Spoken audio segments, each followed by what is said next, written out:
জোলা আর সাত ভূত। উপেন্দ্রকিশোর রায়চৌধুরী। এক জোলা ছিল, সে পিঠে খেতে বড় ভালোবাসত। একদিন সে তার মাকে বলল, মা, আমার বড্ড পিঠে খেতে ইচ্ছে করছে, আমাকে পিঠা করে দাও। সেই দিন তার মা তাকে লাল লাল গোল গোল চ্যাপ্টা চ্যাপ্টা সাতকানে চমৎকার পিঠা করে দিল। জোলা সেই পিঠা পেয়ে ভারী খুশি হয়ে নাচতে লাগলো আর বলতে লাগলো, একটা খাবো, দুটো খাবো, সাত বেটাকেই চিবিয়ে খাবো। জোলার মা বলল, খালি নাচবি যদি, তবে খাবি কখন? জোলা বলল, খাবো কি এখানে? সবাই যেখানে দেখতে পাবে সেখানে গিয়ে খাবো। বলে জোলা পিঠাগুলো নিয়ে নাচতে নাচতে বাড়ি থেকে বের হয়ে গেল এবং বলতে লাগলো, একটা খাবো, দুটো খাবো, সাত বেটাকেই চিবিয়ে খাবো। নাচতে নাচতে জোলা একেবারে সেই বটগাছতলায় চলে এলো যেখানে হাট হয়। সেই গাছের তলায় এসে সে খালি নাচছে আর বলছে, একটা খাবো, দুটো খাবো, সাত বেটাকেই চিবিয়ে খাবো। এখন হয়েছে কি, সেই গাছে সাতটা ভূত থাকতো। জোলা সাত বেটাকেই চিবিয়ে খাবো বলছে, আর তা শুনে তাদের তো বড্ড ভয় লেগেছে। তারা সাতজনে গুটি গুটি হয়ে কাঁপছে আর বলছে, ওরে সর্বনাশ হয়েছে, ওই দেখ কোত্থেকে এক বিটকেল ব্যাটা এসেছে আর বলছে আমাদের সাতজনকেই চিবিয়ে খাবে। এখন কি করি বলতো? অনেক ভেবে তারা একটা হাঁড়ি নিয়ে জোলার কাছে এলো। এসে হাত জোড় করে তাকে বলল, দোহাই কর্তা, আমাদের চিবিয়ে খাবেন না, আপনাকে এই হাঁড়িটা দিচ্ছি, এইটি নিয়ে আমাদের ছেড়ে দিন। সাতটি মিশমিশে কালো তাল গাছপানা ভূত, তাদের কুলোর মতো কান, মূলোর মতো দাঁত, চুলোর মতো চোখ, তারা জোলার সামনে এসে কাঁই কাঁই করে কথা বলছে। দেখেই তো সে এমনি চমকে গেল যে সেখান থেকে ছুটে পালাবার কথা তার মনেই এলো না। সে বলল, হাঁড়ি নিয়ে আমি কি করব? ভূতেরা বলল, আজ্ঞে আপনার যখন যা খেতে ইচ্ছে হবে তাই এই হাঁড়ির ভেতর পাবেন। জোলা বলল, বটে, আচ্ছা পায়েস খাবো। বলতে বলতেই সেই হাঁড়ির ভেতর থেকে চমৎকার পায়েসের গন্ধ বেরোতে লাগলো। তেমন পায়েস জোলা কখনো খায়নি, তার মাও খায়নি, তার বাপও খায়নি। কাজেই জোলা যার পরনায় খুশি হয়ে হাঁড়ি নিয়ে সেখান থেকে চলে এলো। আর ভূতেরা ভাবলো, বাবা বড্ড বেঁচে গেছি। তখন বেলা অনেক হয়েছে আর জোলার বাড়ি সেখান থেকে ঢের দূরে। তাই জোলা ভাবলো, এখন এই রোদে কি করে বাড়ি যাব? বন্ধুর বাড়ি কাছে আছে, এবেলা সেখানে যাই, তারপর বিকেলে বাড়ি যাব বলে সে তার বন্ধুর বাড়ি এসেছে। সে হতভাগা কিন্তু ছিল দুষ্টু। সে জোলার হাঁড়িটি দেখে জিজ্ঞাসা করলো, হাঁড়ি কোত্থেকে আনলি রে? জোলা বলল, বন্ধু, এ যে সে হাঁড়ি নয়, এর ভারী গুণ। বন্ধু বলল, বটে, আচ্ছা দেখি তো কেমন গুণ। জোলা বলল, তুমি যা খেতে চাও তাই আমি এর ভেতর থেকে বার করতে পারি। বন্ধু বলল, আমি রাবড়ি, সন্দেশ, রসগোল্লা, সরভাজা, মালপোয়া, পান্তুয়া, কাঁচাগোল্লা, ক্ষীরমোহন, গজা, মতিচুর, জিলিপি, আমৃতি, চমচম এইসব খাবো। জোলার বন্ধু যা বলেছে, জোলা হাঁড়ির ভেতর হাত দিয়ে তাই বার করে আনছে।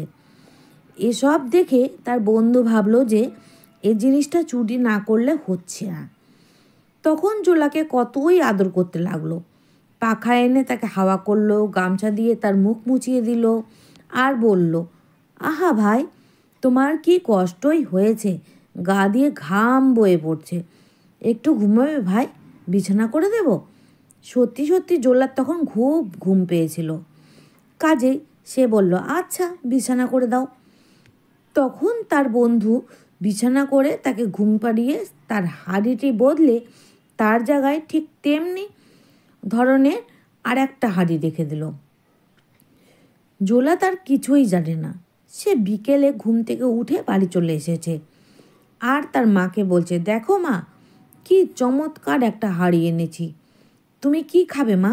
সন্দেশ খাবে, পিঠে খাবে? দেখো, আমি এর ভেতর থেকে সে সব বার করে দিচ্ছি। কিন্তু এ তো আর সে হাড়ি নয়, এর ভিতর থেকে সে জিনিস বেরোবে কেন? মাঝখান থেকে জোলা বোকা বনে গেল। তার মা তাকে বকতে লাগলো। তখন তো জোলার বড্ড রাগ হয়েছে, আর সে ভাবছে সেই ভূত বেটাদেরই এ কাজ। তার বন্ধু যে তাকে ঠকিয়েছে এই কথা তার মনেই হলো না। কাজেই পরদিন সে খাবার সেই বটগাছতলায় গিয়ে বলতে লাগলো, একটা খাবো, দুটো খাবো, সাত বেটাকেই চিবিয়ে খাবো। তা শুনে আবার ভূতগুলো কাঁপতে কাঁপতে একটা ছাগল নিয়ে এসে তাকে হাত জোর করে বলল, মশাই গা, আপনার পায়ে পড়ি, এই ছাগলটা নিয়ে যান, আমাদের ধরে খাবেন না। চোলা বলল, ছাগলের কি গুণ?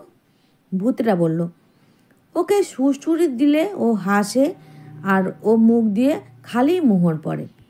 অমনি জোলা ছাগলের গায়ে সুড়সুড়ি দিতে লাগলো, আর ছাগলটাও হি হি হি হি করে হাসতে লাগলো, আর মুখ দিয়ে ঝরঝর করে খালি মোহর পড়তে লাগলো। তা দেখে জোলার মুখে তো আর হাসি ধরে না। সে ছাগল নিয়ে ভাবলো যে এ জিনিস বন্ধুকে না দেখালেই নয়। সেদিন তার বন্ধু তাকে আরও ভালো বিছানা করে দিয়ে পাখা দিয়ে হাওয়া করলো। জোলার ঘুমও হলো তেমন।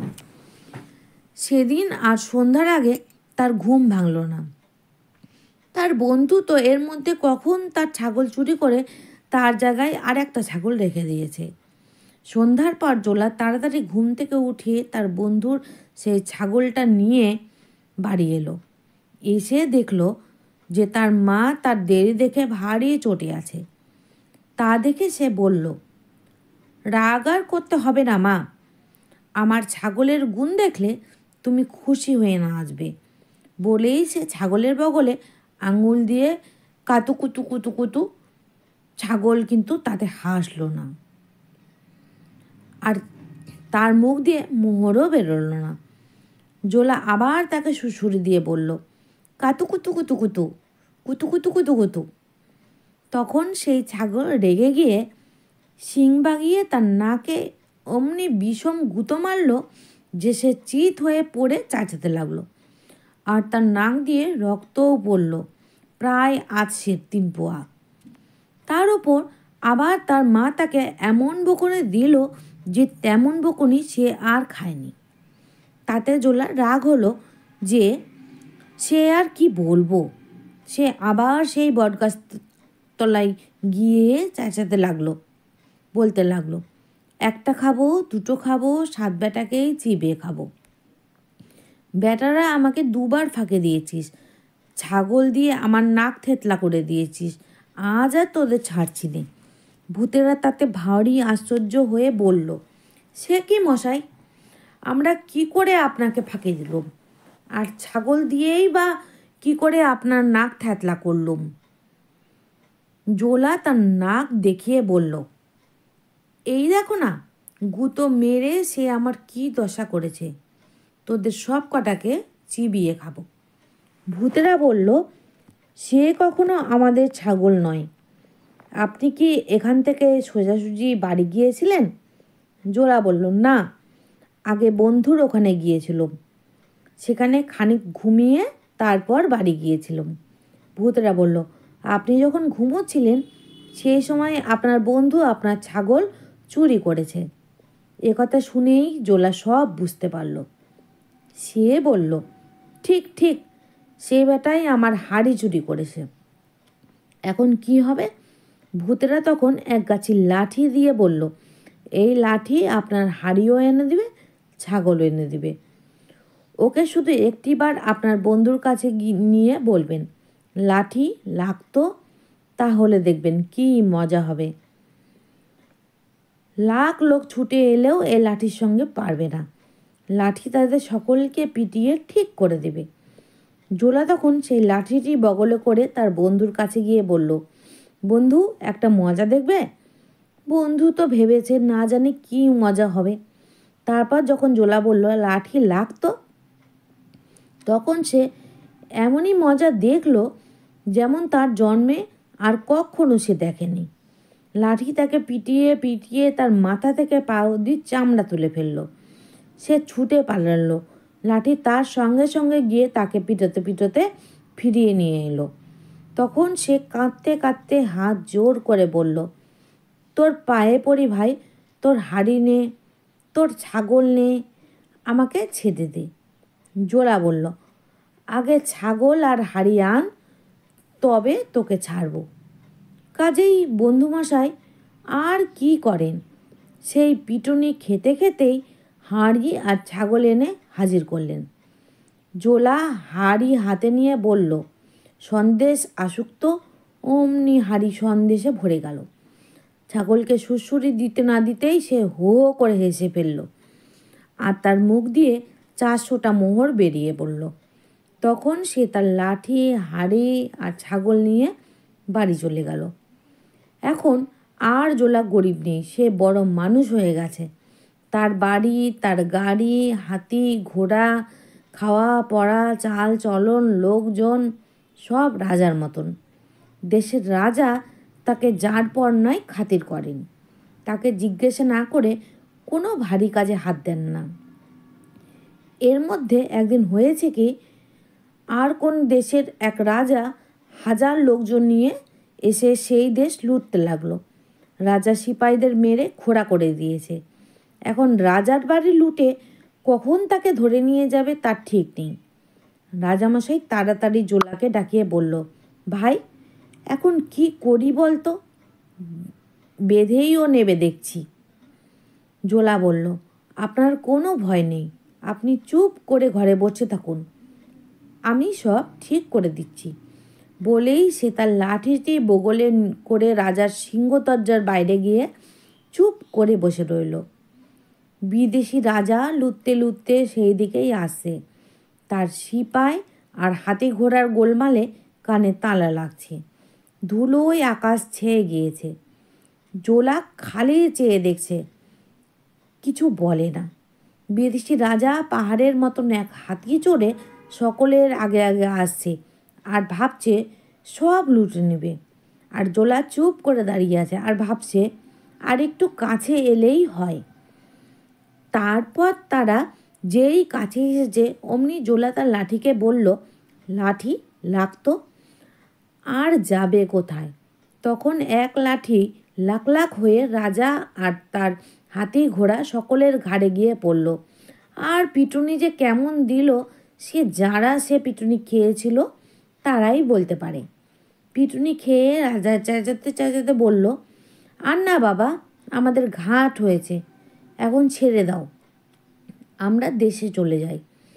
জোলা কিছু বলে না, খালি চুপ করে চেয়ে দেখছে আর একটু একটু হাসছে। শেষে রাজা বলল, তোমাদের যা লুটেছি সব ফিরিয়ে দিচ্ছি, আমার রাজ্য দিচ্ছি, দোহাই বাবা ছেড়ে দাও। তখন জোলা গিয়ে তার রাজাকে বলল, রাজামশাই সব ফিরিয়ে দেবে বলছে, আর ওদের রাজ্যও আপনাকে দেবে বলছে, আর বলছে দোহাই বাবা ছেড়ে দাও, এখন কি হুকুম হয়? রাজামশাইয়ের কথায় জোলা তার লাঠি থামিয়ে দিলে। তারপর বিদেশি রাজা কাঁদতে কাঁদতে এসে রাজামশাইয়ের পায়ে পড়ে মাপ চাইল। রাজামশাই জোলাকে দেখিয়ে বললেন, আর এই লোকটিকে যদি তোমার অর্ধেক রাজ্য দাও আর তার সঙ্গে তোমার মেয়ের বিয়ে দাও, তাহলে তোমায় মাপ করব। সে তো সব রাজ্যই দিতে চেয়েছিল, কাজেই জোলাকে তার অর্ধেক রাজ্য আর মেয়ে দিতে তক্ষণে রাজি হলো। তারপর জোলা সেই অর্ধেক রাজ্যের রাজা হলো আর রাজার মেয়ের সঙ্গে তার বিয়ে হলো। তার ভোজের কি যেমন তেমন ঘটা হলো, সে ভোজ খেয়ে যদি তারা শেষ করতে না পেরে থাকে তবে হয়তো এখনও খাচ্ছে। সেখানে একবার যেতে পারলে হতো।